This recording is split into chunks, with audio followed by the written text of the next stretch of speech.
가득하기를 축복합니다. 하나님의 은혜가 우리 가운데 가득하길 기도합니다.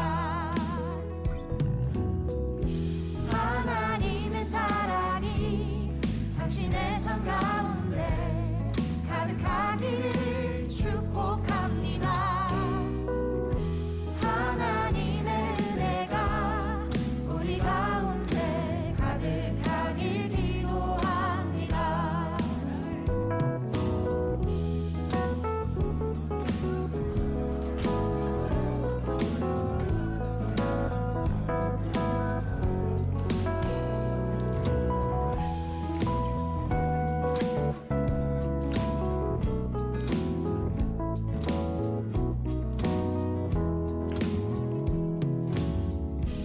하나님의 사랑이 당신의 삶 가운데 가득하기를 축복합니다.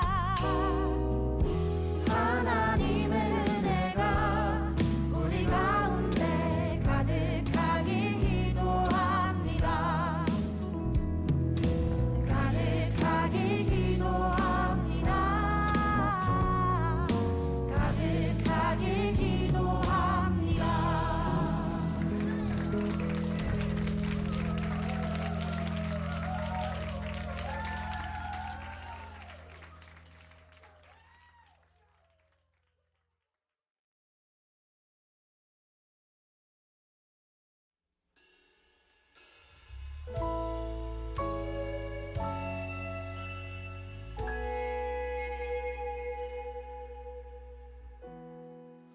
혼자서만 세상을 사는 듯이 주가 멀어 보이기만 할 때 우리는 바라보아야 하네. 우리에게 오셨던 그 주님을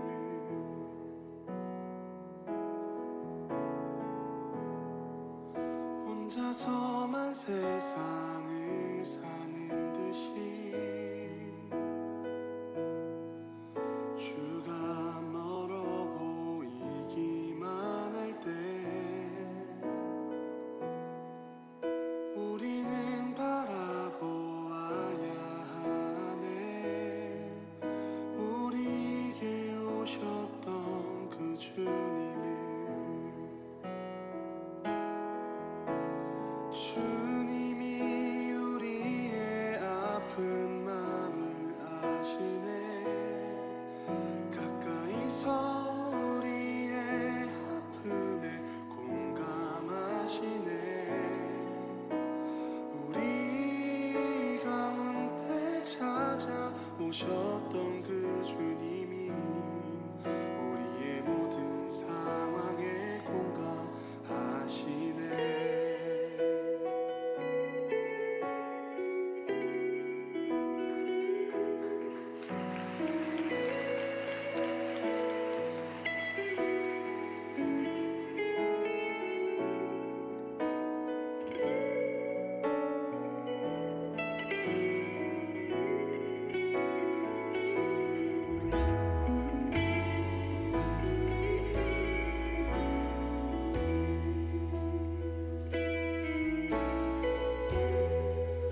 혼자서만 세상을 사는 듯이 주가 멀어 보이기만 할 때 우리는 바라보아야 하네. 우리에게 오셨던 그 주님을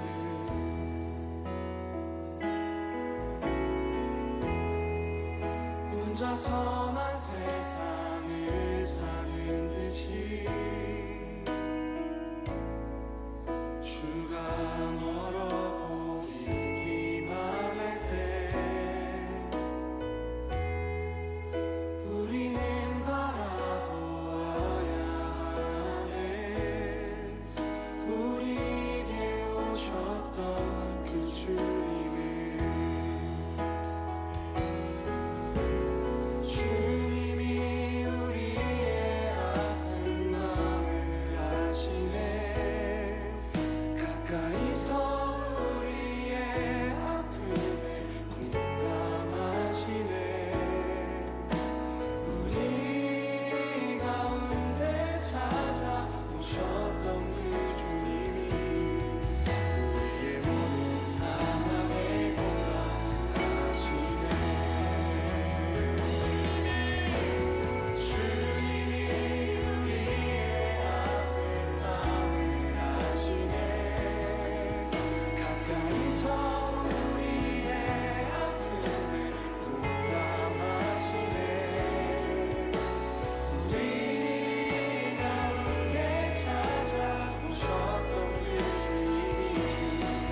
우리의 섬김이 더 낮은 곳으로, 우리의 고백이 더 낮은 곳으로 쓰러져 있는 그들을 향해 당신이 그랬듯 더 낮은 곳으로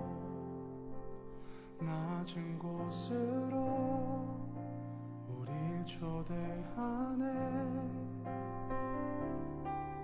함께 하자고 말씀하시네. 우리도 예수 그 길을 따라 함께 가길 원하네.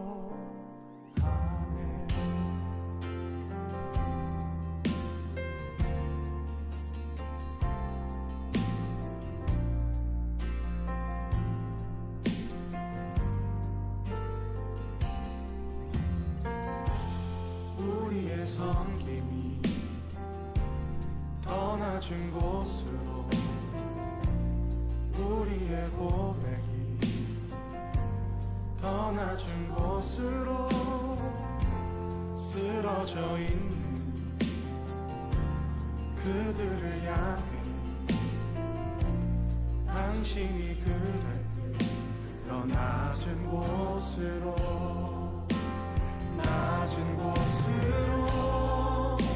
우릴 초대하네. 함께 하자고 말씀하시네. 우리도 예수 그 길을 따라 함께 가길 원하네. 주님이 우리와 함께 하시네. 십자가 피 흘린 예수의 손으로 모든 아픔을 위로하시네. 우리에게 보여주셨네. 주님이 우리와 함께 하시네. 십자가 피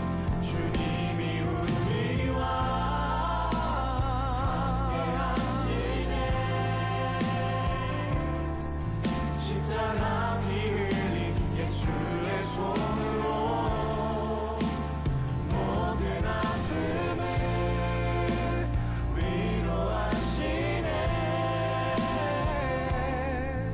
우리에게 보여주셨네. 주님이 우리와 함께 하시네. 십자가 피 흘린 예수의 손으로 모든 아픔을 위로하시네. 우리에게 보여주셨네.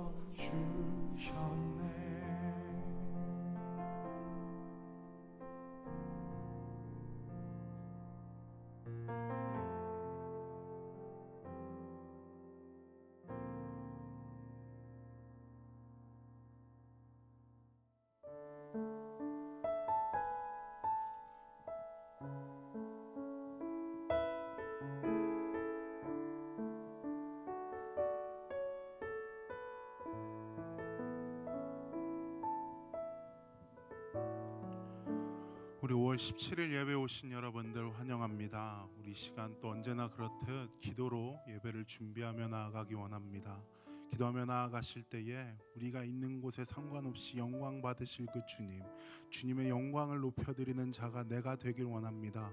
예배 가운데 참된 예배자의 마음 심어주십시오라고 시간 다 함께 주님 앞에 기도하며 나아가도록 하겠습니다.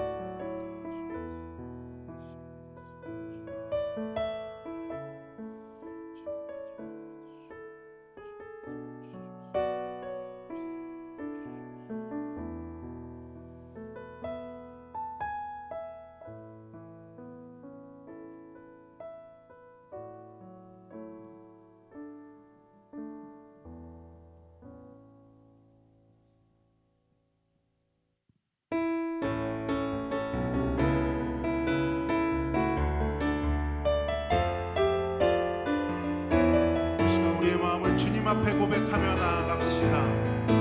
많은 사람들 진리를 모른 채 주님 곁을 떠나갔지만 내가 만난 주님은 참 사랑이었고 진리였고 소망이. 다시 한번 고백합시다. 많은 사람들 참 진리를 모른 채 주님 곁을 떠나갔지만 내가 만난 주님은 참 사랑이었고 진리이고 소망이었어. 함께 고백합시다. 나 예수가 좋다오. 나 예수가 좋다오. 주를 사랑한다던 베드로 고백처럼 나 예수를 사랑한다오. 무거운 짐진 자 다 내게로 오라. 내가 너를 쉬게 하리라. 이 길만이 생명의 길 참 복된 길이라 항상 내게 들려주셨소. 나 예수가 좋다오. 난 예수가 좋다오. 주를 사랑한다던 베드로 고백처럼 난 예수를 사랑한다오. 형제자매여 자네 행복을 찾거든 예수님을 만나보세요. 그분으로 인하여 참 평안을 얻으며 나와 같이 고백할 거요. 난 예수가 좋다오. 난 예수가 좋다오.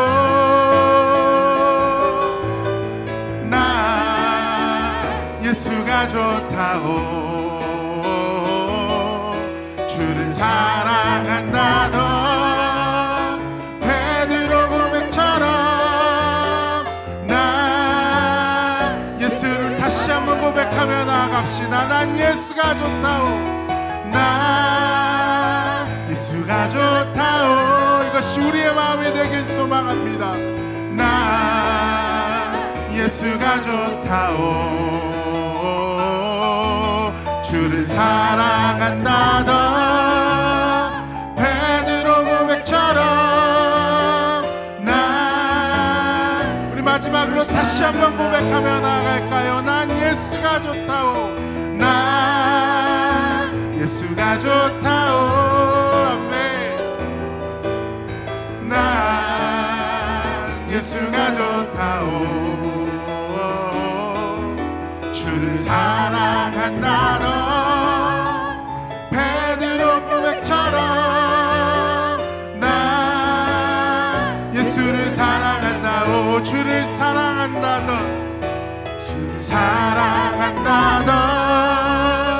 베드로 고백처럼 난 예수를 사랑한다오.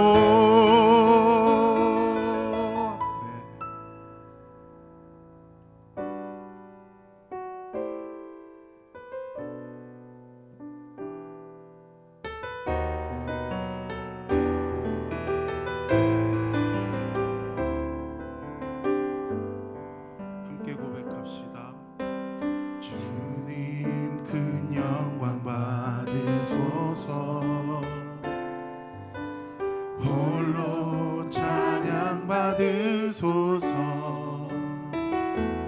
모든 이름 위에 뛰어난 그 이름, 온 땅과 하늘이 다 찬양해.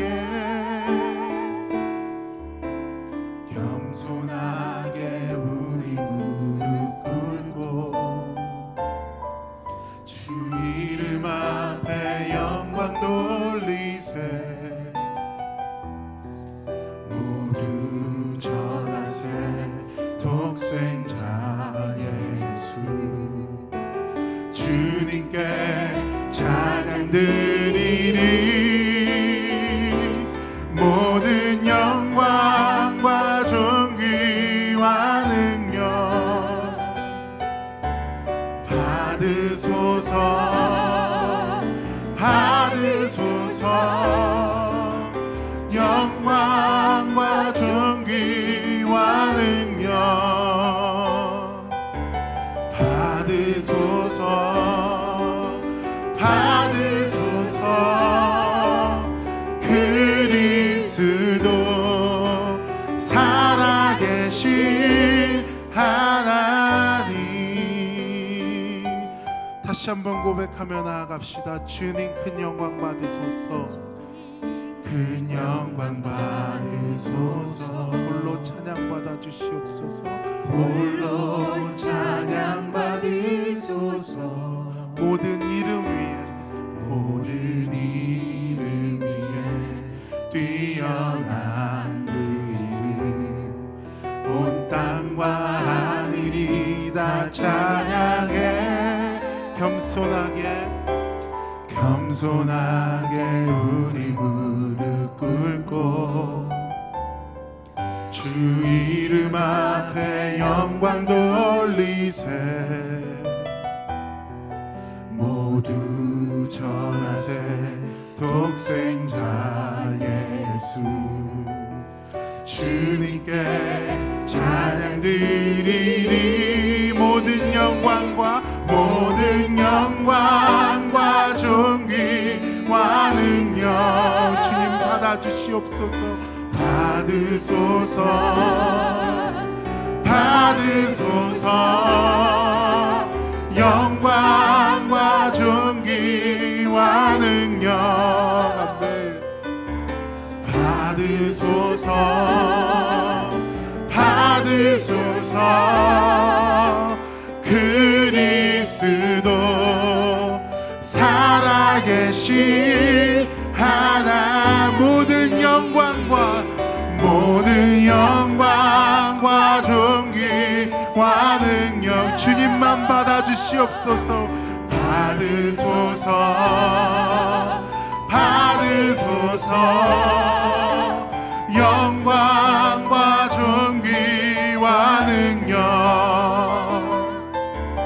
받으소서. 받으소서. 그리스도 살아계신 하나. 아무것도 너는 염려치 말고 오직 기도와 간구로 하나님께 너의 구할 것을 감사함으로 아뢰라. 모든 지각에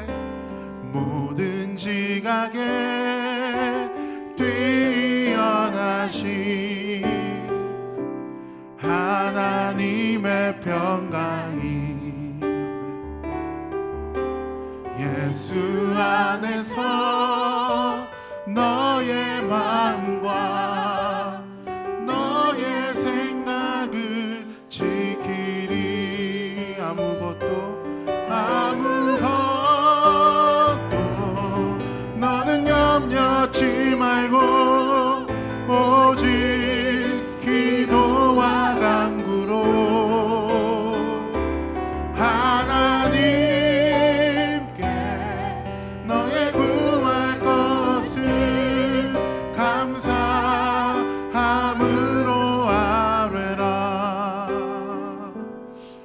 시간 다시 처음부터 찬양하며 나아가실 때에 나에게 생소한 찬양이라 할지라도 가사를 묵상하시면서 하나님 저 가사 가운데에 영광 받아 주시옵시고 내 고백을 통하여서 주님 이 시간 가운데 놀라운 일들이 이루어질 수 있게 해달라고 다시 한번 가사를 생각하시면서 부르며 나아가도록 하겠습니다.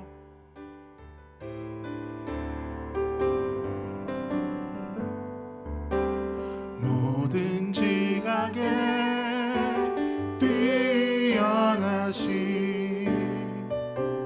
하나님의 평강이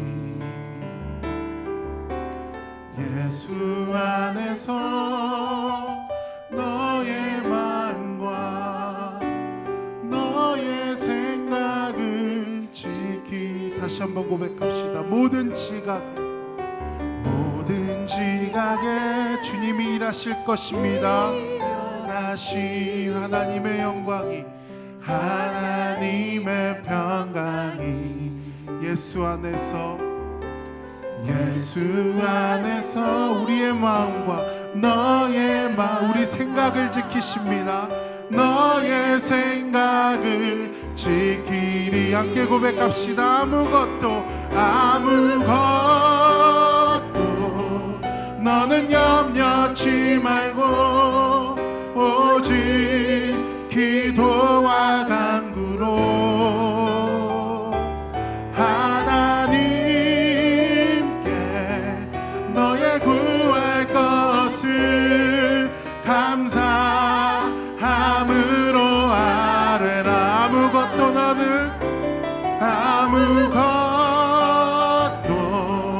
너는 염려치 말고 오직 기도와 간구로 하나님께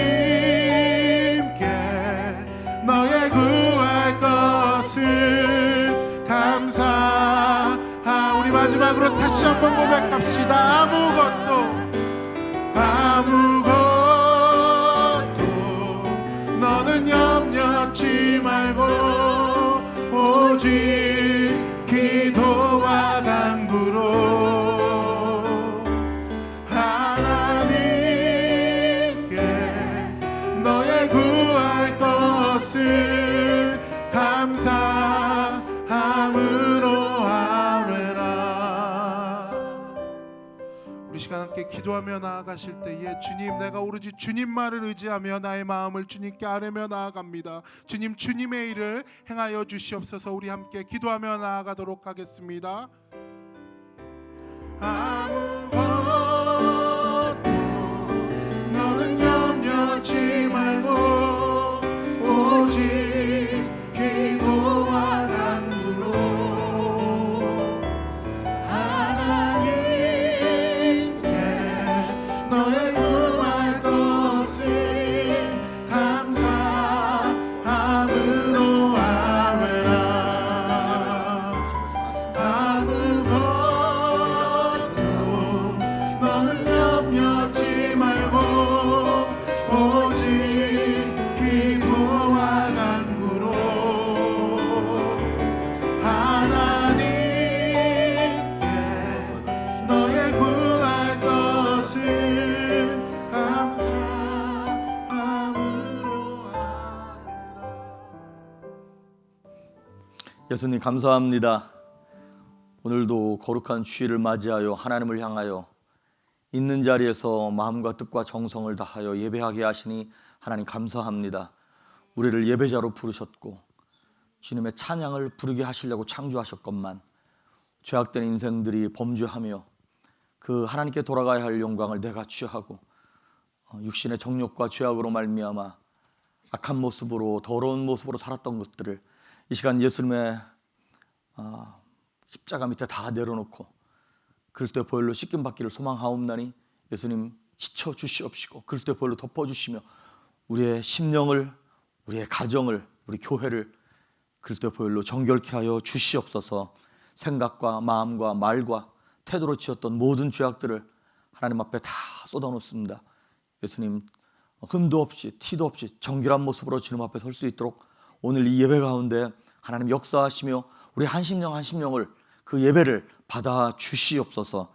이 시간 우리 사랑하는 조이풀교회 성도님들, 어린 주일학교 학생부터 중고등부 아이들, 청년 대학부, 우리 작년에 이르기까지 또한 EM과 모든 부서가 함께 예배하고 하나님께 영광을 돌립니다.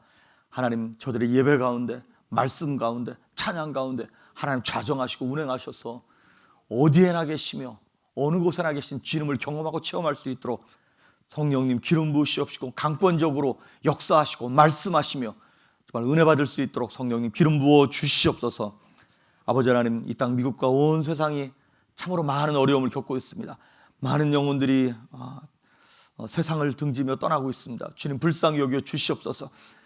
치료하시고 깨끗하게 하시며 이 어려움이 속히 지나가게 하시고 속히 백신이 개발되어지게 하시며, 그래서 많은 아파하던 사람들이 겸손하게 엎드려 정말 치료받게 하시고 주님께 돌아올 수 있는 거룩한 대부흥의 시작이 될 수 있도록 하나님이 이 어려움을 사용하시고 이 환경을 역사하여 주시옵소서. 무엇보다도 우리 사랑하는 조이풀교회 성도님들, 여러 가지 어려움과 문제, 환난과 근심으로 마음과 심령 가운데 두려움이 있는 성도님들이 있다면 주님께서 이 시간 말씀으로 만나주시고 저들을 새롭게 하시며 독수리처럼 일어날 수 있는 거룩한 영광이 이 예배 가운데 나타나고 드러날 수 있도록 회복시키시고 치료하시고 새롭게 하여 주시옵소서. 또한 생명같이 여기는 물질을 하나님 앞에 올려드립니다. 11조와 감사헌금, 주일헌금, 구제헌금, 선교헌금, 저들의 형편을 아시오매 하나님 만배로 갚아주시옵시며 이 선한 물질이 쓰이는 곳에 주님의 영광 드러날 수 있도록 하나님 기름 부어 주시옵소서. 오늘도 종의 입술에 성령께서 기름 부으시며 온 성도들에게 은혜를 베푸시길 간절히 소망하옵고 예수님의 이름으로 기도했습니다. 아멘.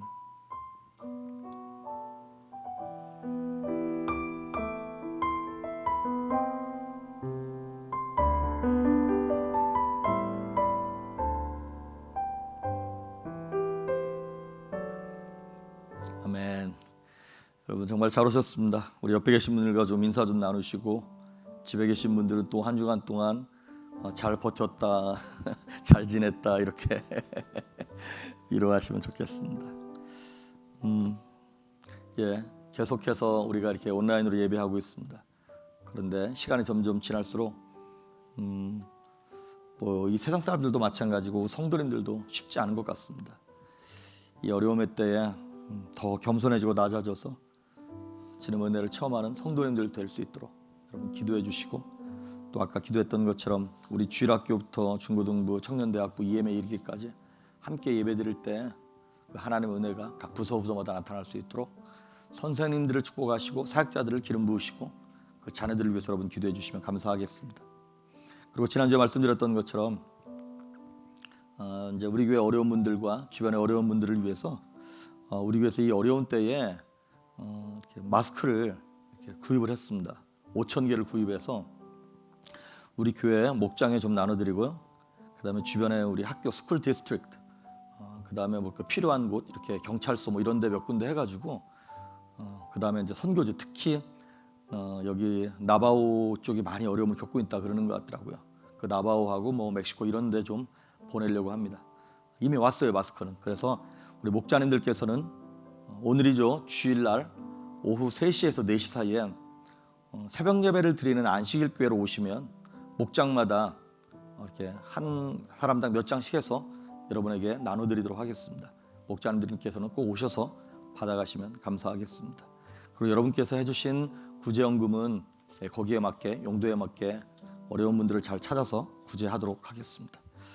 자세한 것들은 뭐 이렇게 사실 자세한 내용도 없네요. 이렇게 주보 광고할 것도 없고 오늘 말씀 보도록 하겠습니다. 마태복음 10장 2절에서 4절에 있는 말씀까지입니다. 마태복음 10장 2절에서 4절에 있는 말씀까지 우리 찾으셨으면 우리 다 같이 한 목소리로 합독하도록 하시겠습니다. 시작.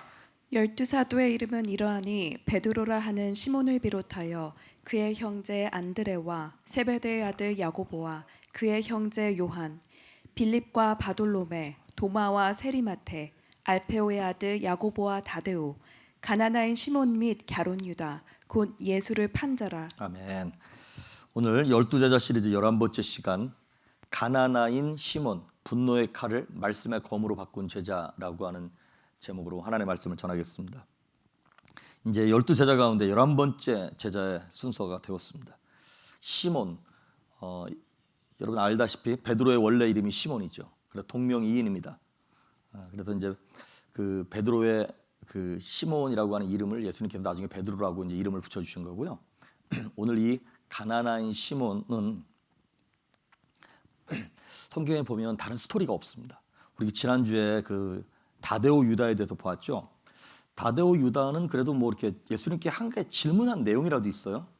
그런데 지지난주에 보셨던 알페오의 아들 야고보와 오늘 보게 되는 이 가나나인 시몬 같은 경우에는 정말 한 센텐스도 한 문장도 나오지 않는, 사건도 나오지 않는 그런 예수님의 제자의 명단에만 이름만 나와 있습니다. 우리가 오늘 본문을 마태복음 10장을 보지 않았습니까? 이 마태복음 10장과 마가복음 3장에는 이 시몬을 가나나인 시몬이라고 나와 있어요. 그런데 예전 성경을, 개역 성경을 갖고 계신 분들은 가나안인 시몬이라고 나와 있을 거예요. 가나안 사람 시몬인가 이렇게 생각을 했을 거예요. 그런데 그게 이제 오역인 것 같습니다. 그래서 개역 개정과 일반적으로 그냥 영어 성경 같은 경우에는 그렇게 나와 있지 않아요. 그래서 가나나인 시몬이라고 나와 있어요. 근데 이 가나나는 어디서 온 거냐면 원래 히브리 말 카나나이오스에서 왔다 그러더라고요. 이 카나나이오스가 무슨 뜻이냐면 열심을 내다, 열정적이다 이런 뜻입니다. 그래서 이 마태복음 10장, 마가복음 3장과 똑같은 예수님의 12제자에 대한 동일 본문이 누가복음 6장 15절에는 이렇게 나와 있어요. 한번 읽어볼까요? 시작. 마테와 도마와 알페오의 아들 야고보와 셀롯이라는 시몬과 예, 여기 보니까 셀롯이라는 시몬이라고 나와 있어요. 그러니까 마태복음과 마가복음에 나와 있는 가나나인 시몬과 이게 동일 인물입니다. 그러니까 아까 말씀드렸던 가나나, 이 카나나이오스가 열심당원, 뭐 열심 있는 이런 뜻인 것처럼 이 셀롯도 역시 이거는 헬라어 단어 젤로테스에서 온 거예요.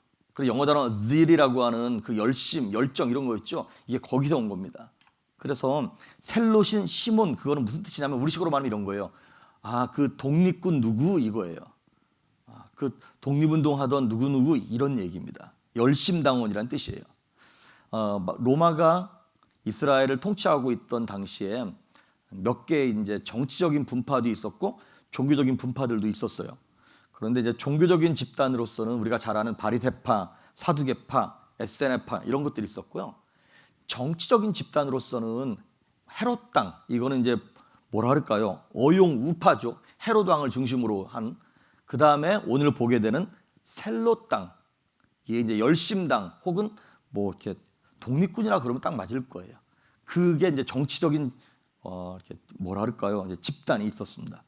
그런데 이 셀롯이라고 하는 집단은 언제 생긴 거냐면 여러분 알다시피 이스라엘이 북쪽 이스라엘이 망하고 남쪽 유다가 망하고 예수님 오시기까지 400년 동안 암흑 시대가 있었잖아요.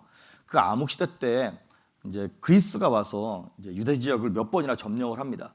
그러다가 이 그리스가 누굽니까? 알렉산더가 죽고 난 다음에 나라가 4개로 쪼개지죠. 그때 셀주크라고 하는 나라가 예루살렘과 유대 지역을 점령하고 있었어요. 그때 안티오쿠스 에피파네스 4세라고 하는 왕이 너무나 악하게 행동해가지고 그 유대인들의 성전에다가 막 돼지 피를 뿌렸어요. 유대인들은 돼지를 되게 혐오하잖아요. 부정한 짐승이라고. 근데 막 돼지 피를 뿌리고 돼지 머리 갖다 놓고 그래서 그것에 대해서 참다 못 견뎌가지고 제사장 마따디아라고 하는 사람의 5명의 아들들 가운데 유다 마카비라고 하는 사람이 독립전쟁을 일으킵니다. 그래서 그 그리스로부터 헬라로부터 약 100여 년 정도 독립을 합니다. 그때 독립운동을 하면서 생겨난 단체가 바로 이 열심당이에요.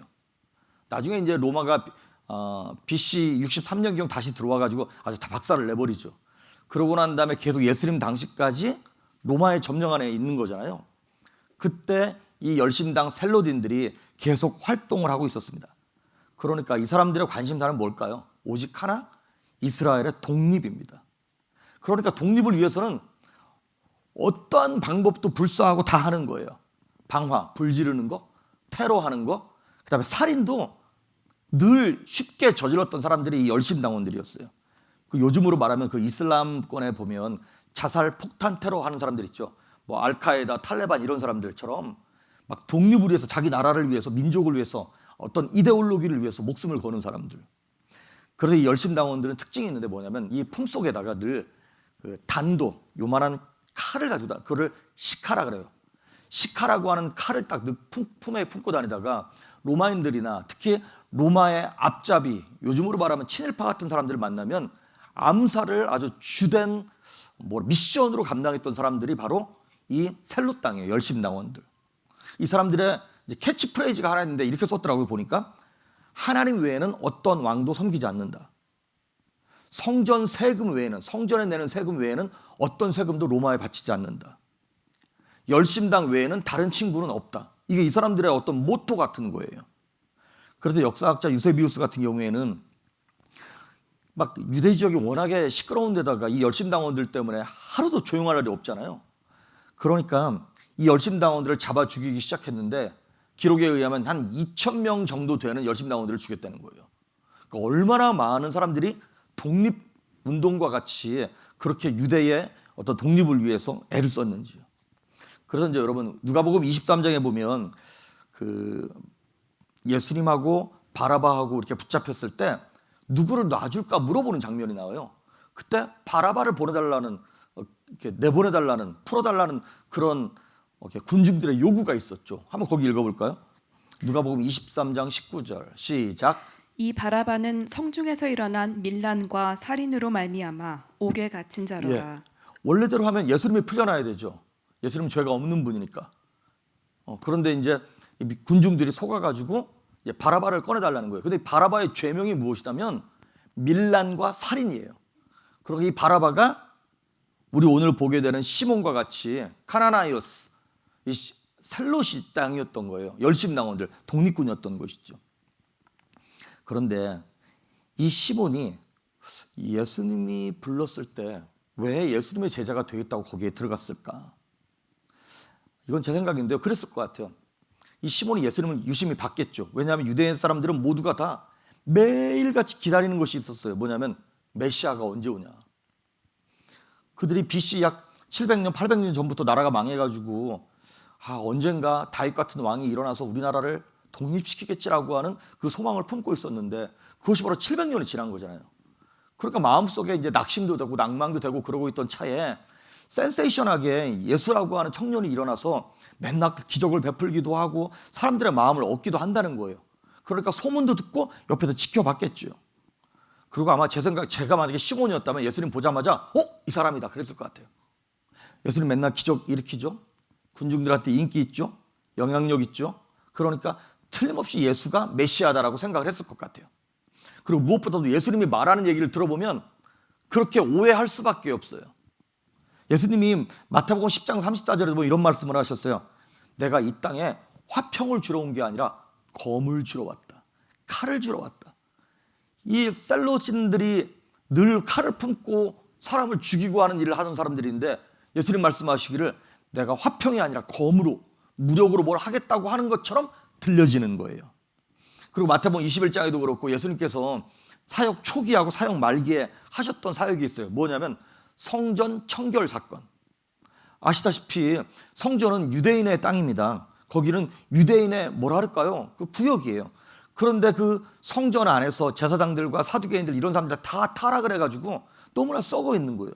그런데 어느 날 예수라고 하는 청년이 가가지고 성전에서 팔고 있는 뭐 비둘기, 양 이런 상 다 싹 엎으시고 채찍을 만들어가지고 다 성전에서 내쫓으면서 예수라고 하는 사람이 하는 말이 뭐라 그랬냐면 너희는 내 아버지의 집을 강도의 소굴로 만들었구나.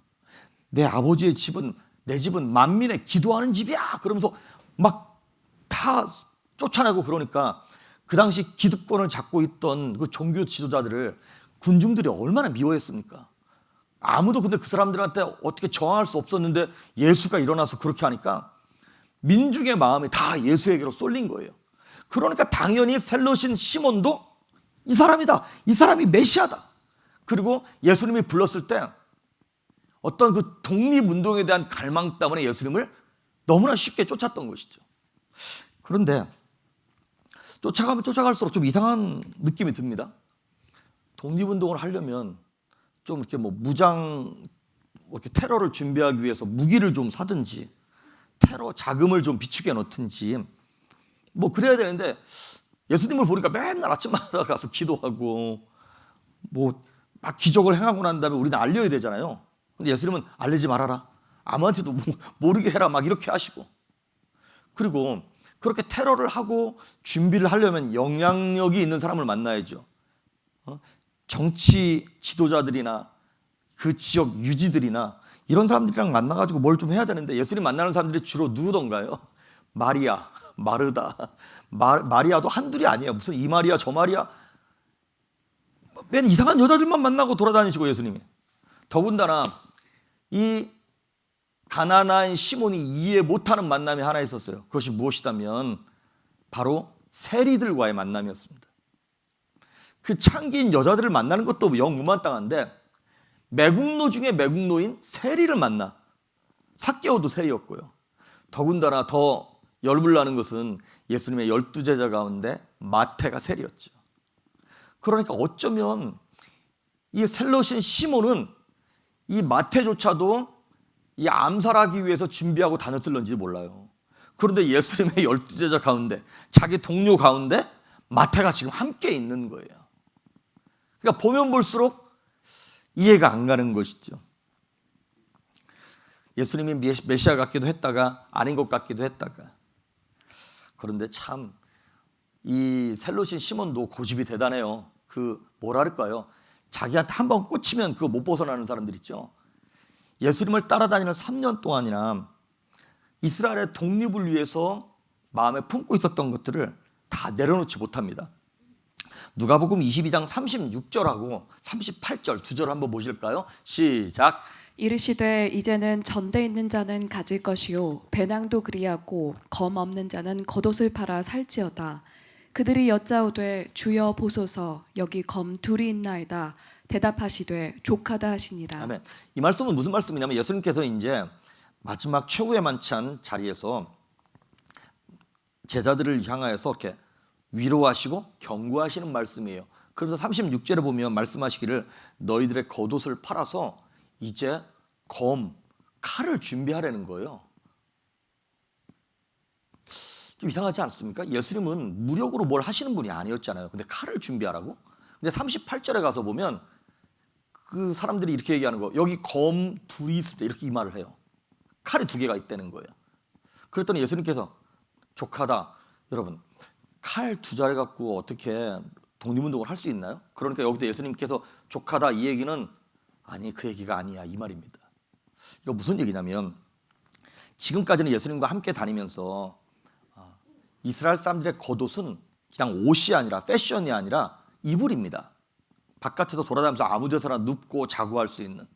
그러니까 예수님과 함께 다닐 동안에는 그래도 뭐 잠잘 자리, 먹을 곳 이런 것은 다 있었어요. 근데 예수님이 이제 떠나실 거를 준비하면서 이제 너희에게 고난의 때, 어려움의 때가 있을 거야라고 하는 것을 마음에 준비하라는 의미에서 검을 준비하라는 거예요. 마음에 검을 준비할 정도로 이제 긴장하고 있어라 이런 얘기였던 거거든요. 근데 그 말을 오해한 제자들이 여기 칼 두 자리 있습니다 이렇게 돼버린 거예요. 그러니까 여기서 칼이 두 개가 있다는 얘기는 아마도 예수님의 제자 가운데 이 셀롯인 시몬 말고 또 한 사람의 열심당원이 있었을 것이다라고 추측을 사람들이 하는 거예요. 그러면서 그 똑같은 22장 49절 50절에 보면 이제 예수님을 잡으러 옵니다. 사람들이. 49절 50절 시작. 그의 주위 사람들이 그된 일을 보고 여짜오되 주여 우리가 칼로 치리이까 하고 그 중에 한 사람이 대제사장의 종을 쳐 그 오른쪽 귀를 떨어뜨린지라. 예수님께서 겟세마네 동산에서 밤새 기도하시고 난 다음에 가룟 유다가 로마 병정들과 서로 이제 군호를 짜가지고 내가 가서 볼에다가 키스하는 그분이 그 사람이 예수다. 너희가 잡아야 될 사람이다. 그래서 알려줍니다.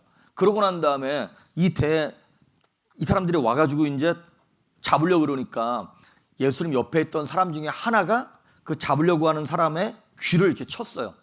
자, 여기 보면 원래 다른 곳에 보면 이 칼을 들어서 종의 귀를 자른 사람이 누구라고 나옵니까? 우리가 알고 있기는 요한복음 18장 10절 한번 읽어보겠습니다. 시작. 이에 시몬 베드로가 칼을 가졌는데 그것을 빼어 대제사장의 종을 쳐서 오른편 귀를 베어버리니 그 종의 이름은 말고라. 여기 보니까 시몬 베드로가 칼을 빼서 그 제사장의 종의 귀를 잘랐어요. 그래서 이제 어떤 학자들은 얘기하기를 이 베드로도 이 셀롯인 시몬처럼 열심당원 중에 한 사람이다, 이렇게 얘기하는 사람도 있고요. 또 어떤 사람은 여기도 보니까 시몬 베드로라 그랬잖아요. 이 시몬과 저 시몬이 혹시 헷갈려서 이렇게 쓴 것이 아닐까 얘기하는 사람도 있어요. 근데 어쨌든 여기 보면 이 셀롯인 시몬도 마찬가지고 이 사람들이요, 예수님을 따라다니는 3년 동안도 계속 품속에다가 칼을 품고 다녔을 정도로 이거를 버리지 못하는 거예요. 그러면 의문이 하나 들죠. 아니, 예수님은 왜 이렇게 과격하고 하나 되기 힘든 사람을 데려다가 제자를 삼았지? 이왕이면 성품이 좀 온유하고 말 잘 듣고 착하고 이런 사람들을 12제자로 삼으면 좀 편한 거 아닙니까?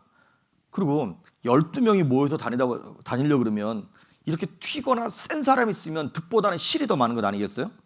그리고 로마 사람들이 볼 때도 그 독립군이 거기 하나 있네 이러면 로마 사람들이 볼 때도 이게 되게 불편한 일인 거죠. 예수님께서 사역하는데 오히려 도움이 되기보다 방해가 될 만한 셀롯인 시몬을 왜 예수님께서 그를 제자로 부르셨다는 것이죠.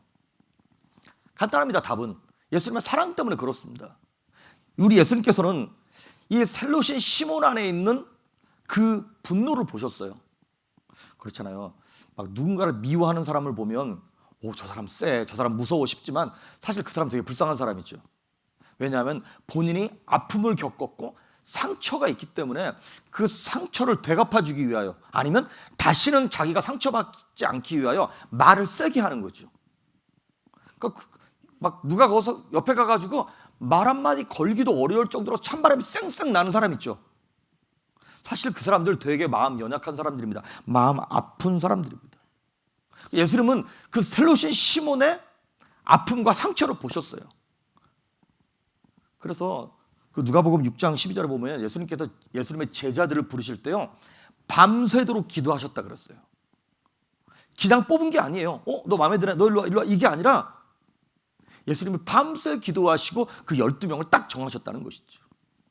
그래서 이 셀롯인 시몬같이 아프고 힘들고 눈물 나고 어려운 사람들을 어떻게 하시려고 그러냐면 그들이 품고 있는 열심과 열정 그 이상의 더 고상한 열정을 품게 하시려고 예수님이 그 셀롯인 시몬을 부르셨다는 것이죠. 아시는 것처럼 열심이라고 하는 것만 있으면 안 되죠. 이게 차가 엔진이 엄청 좋아. 근데 핸들이 말을 안 들어. 그러면 엔진이 좋으면 좋을수록 엉뚱한 데로 갈 확률이 많습니다. 디렉션이 안정해져 있는데 파워가 엄청 좋아. 그러면 자기만 망치는 것이 아니라 옆에 사람도 망치게 되어 있습니다. 그런 것처럼 예수님께서는 이 셀롯인 시몬 안에 있는 열심과 열정을 보셨어. 너무나 열심인 거야. 그런데 그 열심이 독립운동이 나쁘다는 것이 아니라 더 고상한 열정, 고상한 목표, 그것이 있는데 너무 육신의 것만 갖춰가지고 이 시몬이 헤매고 있는 것이죠. 그래서 성경에 나오는 말씀처럼 우리가 다름질하는 다름질이 향방 없는 다름질이 되지 아니하고 허공을 치는 주먹이 되지 않도록 사도 바울이 우리로 하여금 올바른 목표와 올바른 방향을 설정하라고 얘기해주고 있는 것입니다. 왜 그러냐면 사도 바울도 원래 그런 사람이었잖아요. 사도 바울이 열심으로는 자기를 따라올 사람이 없었다는 거야. 그런데 자기가 열심 내면 열심 낼수록 예수 그리스도의 원수로서의 역할을 감당하는 거예요. 근데 이제 하나님께서 그런 사람을 쓰시고 부르시는 것 같아요. 뭐든지 열심히 하는 사람들. 그러니까 놀아도 열심히 놀던 사람이 예수 믿어도 열심히 하더라고요. 죄를 저도 열심히 죄 짓던 사람이 예수 믿어도 열심히 하더라고요. 문제는 뭡니까? 방향입니다. 속도가 힘이 문제가 아니라 방향이 문제라고 하는 것이죠. 우리가 잘 아는 그 예화가 하나 있죠. 1983년도에 그 이제 애플의 스티브 잡스가 회사를 막 이렇게 키울 때 이제 그 뭐 주식시장에 상장을 해야 되는데 그 이제 그 대주주 되는 이런 격의 사람들이 뭐 전문 경영인을 데려다가 좀 경영을 해라. 그래서 거기 등살에 못 이겨가지고 이제 전문 경영인을 찾다가 누굴 찾아놨냐면 그 당시 펩시콜라에서 부사장을 하고 있던 존 스컬리라고 하는 사람을 찾아낸 거예요. 아시다시피 미국은 코카콜라가 다 잡고 있지 않습니까? 그런데 코카콜라에 항상 말도 안 되게 뒤져있던 펩시를 그와 비슷하게 올려놓은 사람이 누구냐면 이 존 스컬리라고 하는 사람이더라고요. 이 사람이 부사장인데 그 사람을 찾아가서 설득을 하는 거예요. 근데 뭐 그 당시 애플이 그렇게 큰 회사도 아니었고 워낙에 스티브 잡스가 그때는 더 젊었고 그러니까 성에 안 찼겠죠. 근데 뭐 얘기가 잘 안 되다가 스티브 잡스가 마지막으로 그런 얘기를 했다 그러더라고요. 당신 언제까지 평생 남은 인생 동안 설탕물만 팔려 그러냐고. 설탕물 팔다 끝나지 말고 나랑 함께 세상을 바꿔보지 않으려냐고 그 말을 했다는 거예요. 그러고 나서 존 스컬리가 애플로 오게 되어지고 그러고 나서 아주 비약적으로 이것이 컸다는 그런 얘기를 들었습니다. 그렇습니다, 여러분. 우리 안에 있는 열정이 모두에게 있습니다.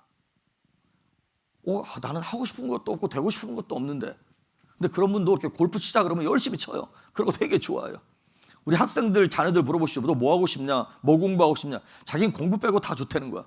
예, 공부 빼고 다 좋은 것 중에라도 하나 찾으면 되는 거예요. 그러니까 애가 뭐가 되는 게 중요한 것이 아니라 뭐가 되겠다고 말하는 게 중요하다 이 말이죠. 그러니까 예수님은 우리 안에 있는 그 열심을 지금 뽑아내고 계시는 거예요. 우리는 우리 안에 무언가 열중하며 열심을 품고 살아가고 있는 인생들입니다. 그것이 돈을 위한 열심이든 아니면 다른 사람에게 인정받는 것이든 명예든 아니면 자신이 나름 믿고 있던 사상과 신념이든 아니면 어떤 사람들은 자신의 가족이 자기 인생의 모든 것이 있는 사람이 있어요. 뭐가 됐든 다 그 일을 위하여 열심을 내요. 그런데 그 일을 위하여 열심을 내면서 우리 마음속에 뭘 품고 있어요? 그 시카라고 하는 칼을 품고 있어요. 내가 이 꿈, 이 목표를 달성하는데 방해되는 것 있으면 다 가차없이 찔러버리고 잘라버리고 다 없애버리겠다는 거예요. 건들기만 해봐 내가 가만 안 놔둘 거야 이러면서 덤벼든다는 것이죠. 이 셀롯인 시몬은 예수님을 보고 있다가 3년 동안 그렇게 쫓아다녔는데 예수님 돌아가셨어요. 엄청 실망했죠. 이제 끝났다. 내가 3년 동안 헛걸음했구나. 그런데 예수님이 부활하신 예수님을 만났어요. 그리고 다시 마음속에 이런 생각을 했겠죠. 그러면 그렇지. 이제부터 이제 정말 뭔가 되려는 모양이다 라고 딱 마음 먹고 있었는데 예수님께서 사도행전 1장 6절에 이렇게 말씀을 하십니다. 한번 읽어볼까요? 시작. 그들이 모였을 때 예수께 여쭈어 이르되 주께서 이스라엘 나라를 회복하심이 이때니까 하니 예. 예수님께서 부활하시고 난 다음에 이제야말로 이스라엘을 독립시키고 이제 뭔가 하는가 보다 싶었는데 막 사람들을 모아놓고 예수님이 마지막 말씀을 하신다는 거예요. 그러면서 예수님께서 하늘로 올라가시겠다는 거예요. 이게 뭔 소리야? 그래서 말씀하시기를 올라갔다 또 말씀하니까 여기서 어떤 제자가 이렇게 물어봤어요. 예수님, 주께서 이스라엘 나라를 회복하심이 이때입니까? 지금입니까? 이제? 이스라엘이 독립하는 시간이 이제부터입니까? 라고 물어본 거예요. 이거 누가 물어봤는지는 성경에 나와 있지 않아요. 그런데 대부분의 학자들이 이 질문을 누가 했을 거라고 추측을 하는 거냐면 그 셀롯인 시몬이 했다고 추측하는 거예요. 오매불망 이스라엘의 독립이 유일한 소망이니까 예수님 그러면 이제 우리나라 독립하는 겁니까? 딱 물어봤더니 1장 7절 예수님 말씀하십니다. 시작. 이르시되 때와 시기는 아버지께서 자기의 권한에 두셨으니 너희가 알 바 아니요. 이쯤 되면 예수님도 좀 명확하게 말씀 좀 해주시지. 때와 기한은 아버지의 권한에 있는 거야. 너희는 알 바 아니야. 말씀하시면서 1장 8절에 그 유명한 말씀을 하십니다. 시작. 오직 성령이 너희에게 임하시면 너희가 권능을 받고 예루살렘과 온 유대와 사마리아와 땅 끝까지 이르러 내 증인이 되리라 하시니라. 예, 이게 알아들을 수 없는 말을 예수님이 하시는 거예요. 왜냐하면 아시다시피 지금이야 여기서 멕시코를 가고 한국을 가는 게 그렇게 어려운 일이 아니지만 그 당시에는 그 옆에 있는 동네 가기도 쉽지 않았던 거죠. 여러분 우리나라도 한 40년, 뭐 4, 50년 전만 해도요. 뭐 강원도 어느 산골에서 태어났다. 그러면 거기서 태어나서 거기서 자라고 거기서 결혼하고 애 낳고 거기서 죽습니다. 기껏해 옆 동네로 뭐 어느 예쁜 처자가 있다더라. 그러다 뭐 장가를 글로 갔다더라. 이런 거 말고는 뭐 경상도에서 전라도로 가고 경기도로 가고 이런 건 없습니다. 그런데 2000년 전에 예수님 뭐라고 말씀하시냐면 성령을 받으면 예루살렘과 온 유대와 사마리아. 오케이. 유대까지는 it's okay. 근데 사마리아를 간다고? 거기는 유대인들이 개처럼 여기는 섞인 민족이 있는 데인데 사마리아와 그 다음에 땅 끝까지 가라는 거예요. 성령 받으면. 그러니까 유대인들에게 있어서 이 패러다임이 바뀌는 거예요. 이거 이상하다. 자기 나라만 생각하고 살던 사람들에게 예수님께서 생각의 전환을 주시는 거예요, 지금. 그러고 난 다음에 이 말씀을 언제 깨닫느냐면 이제 사도행전에서 성령 받고 난 이후에 예수님의 12제자들이 깨닫기 시작합니다. 그러니까 성령 받기 전까지만 해도 이 땅에 보이는 나라를 위하여 살았어요. 근데 성령 받고 난 이후에 예수님께서 허락하신 그 꿈을 품고 이제 보이지 않는 나라, 영원한 나라, 단지 이스라엘뿐만 아니라 온 세상을 품을 수 있는 그런 영적인 미션과 꿈을 그들의 마음과 심령 가운데 우리 예수님께서 허락하셨다라고 하는 것이죠. 그래서 독립운동도 귀한 것이지만 인류의 구원을 위하고 죄로부터 묶여있던 사람들을 자유하게 하는 그 더 고상한 영적인 목표를 위하여 마태복음 6장 33절에 나오는 말씀처럼 너희는 먼저 그 나라와 그 의를 구하라고 하셨던 말씀처럼 하나님의 사명을 내 사명으로 알고 이제 달려가기 시작하는 것이죠. 그래서 그 전까지만 해도 이스라엘의 독립만을 위해서 목숨을 내걸기를 주저하지 않았던 사람들이 이제 복음을 위하여 영혼을 위하여 자기 목숨을 내놓는 순교의 자리까지 가게 되는 것입니다. 전승에 의하면 이 셀롯인 시몬도 북아프리카 쪽에 이집트 쪽에 가서 복음을 전하다가 나중에는 저 흑해 쪽으로 소아시아 위쪽으로 올라가서 거기서 순교했다라고 하는 전승이 전해지고 있습니다. 그러니까 이 셀롯인 시몬이 품고 있던 그 시카라고 하는 칼, 이 칼이라는 게 두 종류가 있죠.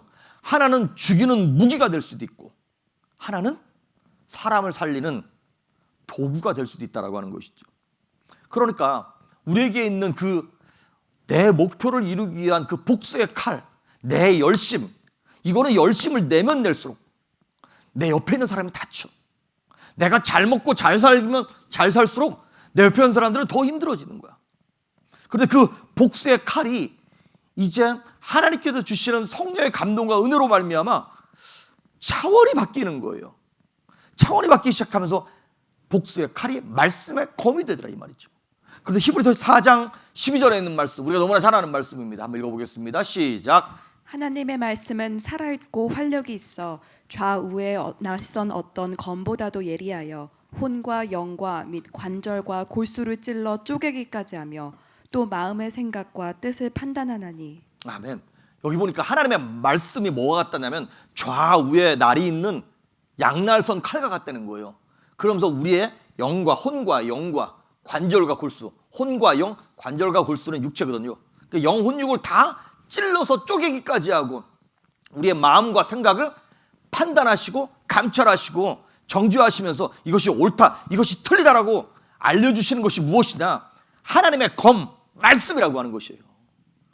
그러니까 여지껏 이 셀롯인 시몬이 자기가 이스라엘의 독립을 위해서 열심을 내면 낼수록 옆에 사람들이 힘들었었는데 이제 그 칼을 내려놓고 하나님의 말씀의 검을 자기가 딱 받아들였어요. 그런 다음부터 그의 삶이 바뀌고 주변이 바뀌기 시작합니다.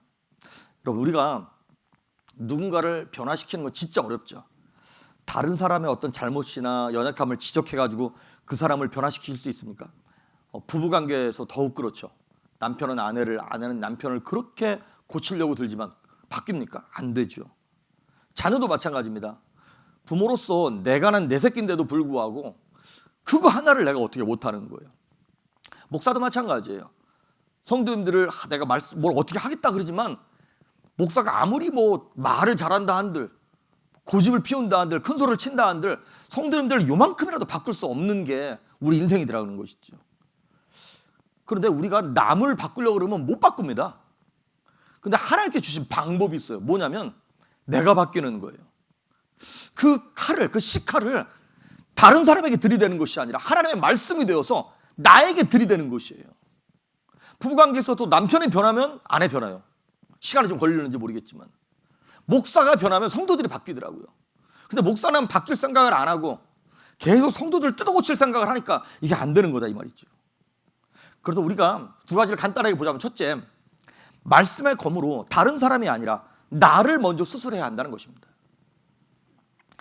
그 제일 잘한 사람 중에 하나 누구냐면 요셉입니다. 요셉은 자기 형들 10명에 의하여 우물의 구덩이에 들어갔다가 애굽에 팔려갔다가 거기서 노예로 살다가 억울하게 누명을 써서 감옥에 들어갔다가 결국에는 애굽의 총리가 되었죠. 그러니까 나중에 그 형들을 만났을 때 요셉이 계속 그 시카와 같이 그 분노의 칼을 품속에 품고 있었다면 어떻게 됐을까요? 그런데 그는 그 분노의 칼 대신에 그 형들 지금 두려워하고 무서워하고 상한 마음을 갖고 이제 우리 죽었다. 그리고 평생 우리는 동생을 팔아먹은 나쁜 형들이야 라고 하는 죄책감을 갖고 상한 마음을 갖고 살아가고 있는 형들을 향하여 하나님의 말씀의 검을 내놓는 거예요. 근데 그 말씀의 검을 가지고 형들을 향하여 난도질하지 아니하고 자기에게 먼저 들이댔다라고 하는 것이죠. 그래서 창세기 45장 5절, 7절, 8절을 보면 어떻게 하면 자기에게 칼을 들이대는 걸까에 대한 해답이 나와요. 이 말씀의 칼. 한번 5절 읽겠습니다. 시작. 당신들이 나를 이곳에 팔았다고 해서 근심하지 마소서, 한탄하지 마소서. 하나님이 생명을 구원하시려고 당신들보다 먼저 보내셨나이다. 여기 보니까 형들에게 하는 위로하는 거예요. 근심하지 마십시오. 한탄하지 마십시오. 지금 형들이 얼마나 근심하고 있겠습니까? 그런데 이렇게만 얘기했어요. 하나님이 생명을 구원하시려고 나를 먼저 보낸 것 뿐이지 당신들이 실수해가지고 잘못해서 내가 여기 온 게 아니라는 거예요. 그러면서 7절 시작. 하나님이 큰 구원으로 당신들의 생명을 보존하고 당신들의 후손을 세상에 두시려고 나는 당신들보다 먼저 보내셨나니. 거기도 보니까 하나님이 나를 당신들보다 먼저 보냈다는 거예요. 마지막으로 8절 시작. 그런즉 나를 이리로 보낸 이는 당신이 아니요 하나님이시라. 거기까지 보겠습니다. 거기 보면 나를 이리로 보내신 분은 당신들이 아니라 하나님이라는 거예요. 그러니까 아까 얘기했던 5절, 7절, 8절 계속 지금 요셉이 형들에게 칼을 들이대는 것이 아니라 자기한테 칼을 들이댔다고 풀어주게 만드는 그게 뭐냐면 하나님이 하셨다는 거예요. 하나님이 지금 이 상황을 허락하신 거고 하나님이 지금 이 사람을 내 앞에 허락했다는 거예요. 그거를 인정하는 것이 내 고집을 피우지 않고 나에게 하나님의 검을 들이대는 방법입니다. 그런데 만약에 여러분 하나님이 이게 허락하신 것이 아니라 재수가 없어서 이렇게 된 거고 너 때문에 이렇게 된 거라고 생각을 해보십시오. 그러면 상대에게 시칼을 들이대게 됐습니다. 근데 그것이 아니라 요셉은 하나님의 주권을 인정하면서 나에게 그 칼을 들이댔다라고 하는 것이죠. 만약에 이 셀롯인 시몬이 예수님을 따르면서 끝까지 이 시카, 이 품속에 단도를 들이대면서 포기하지 않았다면 이 복음 전할 수 있었을까요? 못 전했을 것입니다. 그리고 이 나중에 이제 예수님 승천하시고 난 다음에 예수님 12제자들이 막 열심으로 일합니다. 그때까지 만약에 이 칼을 계속 품고 있었다면 이제 스승도 없겠다. 마태 너 일로 와라. 내가 너를 얼마나 마음속에 칼을 갈고 있었는데 죽여버렸겠죠. 근데 그거를 내려놨다는 거예요. 그걸 내려놓고 하나님께서 주시는 그 하나님의 미션, 더 고상한 영적 목표를 품에 마음에 두고 감당했다는 것이죠. 그래서 부부도 서로를 바꿀 수 없어요. 목사도 성도도 목사를 바꿀 수 없어요. 그리고 서로를 이제 품어내는 거예요. 어떻게? 하나님이 허락하셨다고 품어내는 거예요. 이제 제가 가끔 그런 말씀을 드립니다. 우리 교회 오시는 성도님들 가운데 우리 교회에서 뭐가 좋고 그래서 여기가 좋다고 이렇게 정착하시는 분들이 계세요. 그러면서 이제 신앙생활 하시다가 어려움을 겪을 때가 있습니다. 근데 어려움을 겪을 때 만약에 목사랑 안 맞아서 어려움을 겪을 때는 사실 쉽지 않아요. 그러니까 어떤 분들은 목사를 바꾸려고 하시는 분들이 계세요. 그러니까 목사 설교 스타일이라든가 이런 것들을 막 말씀하시는 분들이 계세요. 물론 제가 고칠 수 있는 건 고치려고 애를 씁니다. 그런데 마치 저는 이런 거잖아요. 어떤 식당에서 저는 이렇게 한식 전문인 거예요. 근데 자꾸 우리 식당에 와서 돈가스 만들어 내라 그러면 제가 만들려면 만들 수는 있어요. 근데 맛이 없겠죠. 우리는 한식 전문이니까. 전 육개장, 설렁탕, 곰탕 이런 거 해야 되는데. 그러니까 목사가 여러분이랑 안 맞고 설교가 안 맞으면 여러분 다른 주방장을 찾으셔야 돼요. 다른 식당을 알아보셔야 돼요. 그런데 목사하고 잘 맞는데 같은 교회 안에 성도하고 안 맞고 목장 안에 누구랑 안 맞으면 떠나시면 안 됩니다. 그건 버텨내셔야 합니다. 끝까지 버텨내시면서 하나님께서 허락하시는 하나님의 말씀의 칼을 자신에게 들이대셔야 돼요. 하나님이 이 환경을 허락하셨고 하나님이 이 사람을 우리 목장에 허락하셨다고 믿고 내가 변해야 돼요. 그래야 그 사람 변합니다. 그런데 그걸 못 참고 못 견뎌가지고 내가 떠나잖아요. 그럼 다른 교회 가면 그런 사람 7명 기다리고 있습니다. 이제 딱 그런 것처럼 우리 인생 속에 그 말씀의 검으로 남이 아니라 나에게 먼저 들이대는 여러분 될 수 있기를 주의 이름으로 축복합니다. 그러고 난 다음에 마지막으로 두 번째는 이제 말씀을 받았으면 뜨거운 열정으로 달려가야 한다는 것이에요. 이 셀롯이 시몬이 처음 이스라엘의 독립을 위해서 시작했던 것처럼 이제 그 열심의 방향만 바뀌었어요. 이스라엘의 독립에서 온 죄인들의 자유를 위하여, 영혼의 구원을 위하여 방향이 딱 바뀌면서 달려가기 시작하는 것이에요. 말세에 나타나는 특징 중에 하나가 무엇이냐면 요한계시록 3장 15절과 16절에 나오는 이 말씀이에요. 말세의 특징들 시작. 내가 내 행위를 아노니 내가 차지도 아니하고 뜨겁지도 아니하도다. 내가 차든지 뜨겁든지 하기를 원하노라. 내가 이같이 미지근하여 뜨겁지도 아니하고 차지도 아니하니 내 입에서 너를 토하여 버리리라. 뜨겁지도 아니하고 차갑지도 아니하고 미지근하면 토해내겠다는 거예요. 그러니까 이거는 열심을 내지도 않고 하고 싶은 것도 없고 이거 말세의 특징이라는 것이죠. 우리 예수 믿는 사람들이 주님께서 허락하시는 하나님의 미션과 비전과 사명이 있습니다. 우리 모두에게 있습니다. 그러면 이제 우리는 그것을 마음에 품고 달려가야 하는 거예요. 그래서 우리가 해야 될 일이 있는데 무엇이냐면 우리는 그 말씀으로 말미암아 죽어야 합니다. 그런데 많은 사람들이 죽는 게 아니라 썩고 있어요. 우리는 썩는 말씀을 그냥 받고 그냥 나 혼자 그러고 썩는 것이 아니라 내가 죽고 난 이후에 다른 사람을 살리는 걸음이 되어야 한다라고 하는 것입니다. 그래서 많은 성도들이 이 열심을 적당히 품다가 중간에 포기해. 마귀가 원하는 것입니다.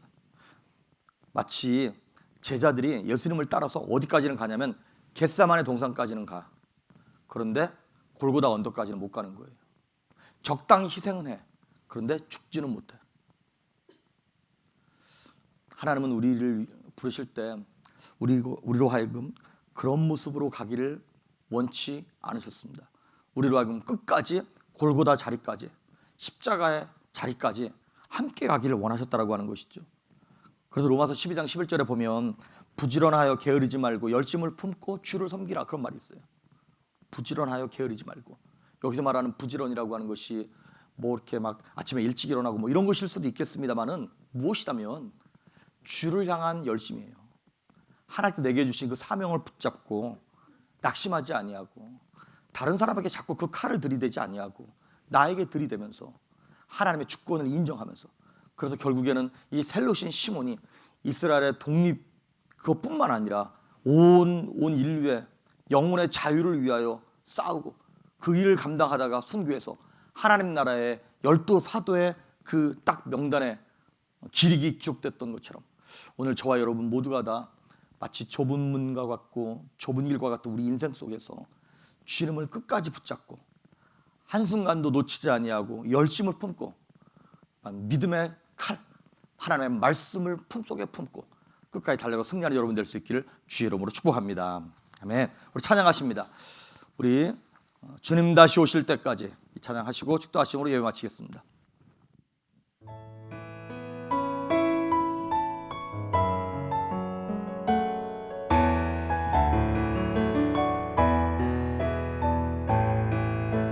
주님 다시 오실 때까지 주님 다시 오실 때까지 나는 이 길을 가리라.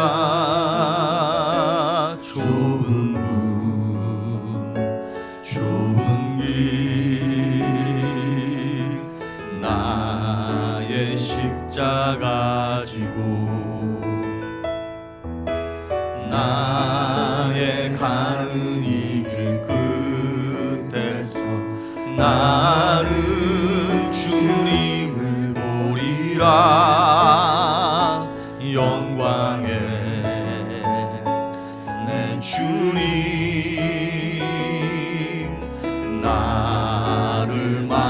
찾으시리. 주님 다시 오실 때까지, 주님 다시 오실 때까지 나는 일어나 달려가리라. 주의 영광 온 땅 덮을 때 나는 일어나 노래하리. 내 사모한 주님 온 세상 구주시라. 내 사모한 주님 영광의 왕이시라. 주님 다시 오실 때까지, 주님 다시 오실 때까지 나는 일어나 달려가리라. 주의 영광 온 땅 덮을 때 나는 일어나 노래하리.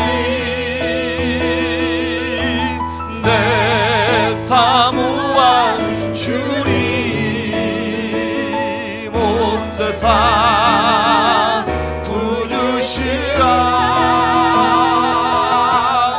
내 사모한 주님 영광의 왕이시. 우리 시간 잠시만 다 같이 통성으로 기도하도록 하십니다. 거룩하신 하나님 아버지,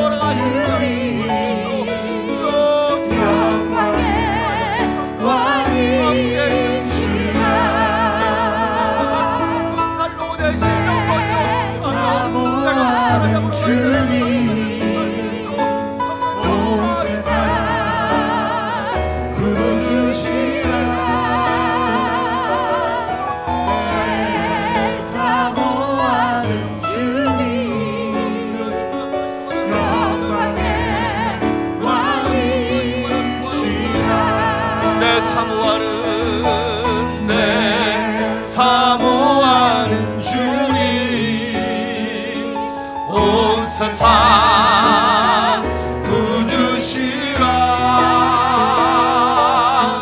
내 사모하는 주님 영광의 왕이시라.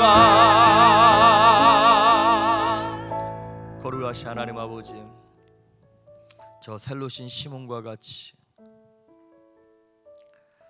내 열심, 내 목표를 향하여 참 열심히 달려가며 그것을 막는 환경, 그것에 방해되는 사람을 무자비하게 칼로 찌르듯 말로 찌르며 감정을 찌르며 아프게 했던 것들을 하나님 용서하여 주시옵소서. 이제 예수님께서 오셔서 우리 삶의 목표를 바꾸시며 정말 고상한 비전을 우리에게 허락하셔서 단지 눈에 보이는 나라를 위하여 사는 것이 아니라 보이지 않는 영원한 나라를 위하여 살아갈 수 있도록 말씀하여 주시고 꿈을 주시며 새롭게 하심을 감사합니다. 이제 성령의 검, 하나님의 말씀으로 내 심령을 먼저 수술하게 하시고 이 모든 환경을 하나님이 허락하셨으며 이 모든 사람들을 내게 주님이 주셨다는 것을 믿고 내가 먼저 변화됨으로 말미암아 주변에 거룩한 영향을 끼치게 하시고 이제 주님 오시는 날까지 쉬지 아니하고 고상한 열심을 품고 달려가기를 소망하옵나니 지치지 아니하게 하시고 피곤치 아니하게 하시며 독수리처럼 새 힘을 얻을 수 있도록 갑절의 은혜와 능력을 베푸시며 천군과 천사를 파송하셔서 살아나게 하시고 회복되어지게 하시고 일어나는 영혼들이 될 수 있도록 죄붓게 성도들을 축복하시며 저들의 자녀들을 기억하시고 저들의 건강과 사업체를 축복하시며 저들의 인생을 하나님께서 책임져 주시옵소서. 이제는 우리 주 예수 그리스도의 은혜와 하나님의 무한하신 사랑과 성령 하나님의 감동과 충만케 하시고 기름 부으시고 교제케 하시는 역사가 이제 내 안에 있는 그 칼을 버리고 하나님께서 주시는 말씀의 검을 붙잡고 내가 먼저 변화되기를 소망하여, 그래서 가정이 새로워지며 교회가 회복되어지고 이 땅이 변하기를 마음의 소망 삼고 돌아가는 사랑하는 성도들 머리 위에, 가정과 직장과 자녀 위에 이제로부터 영원토록 함께 하시기를 간절히 축원하옵나이다. 아멘.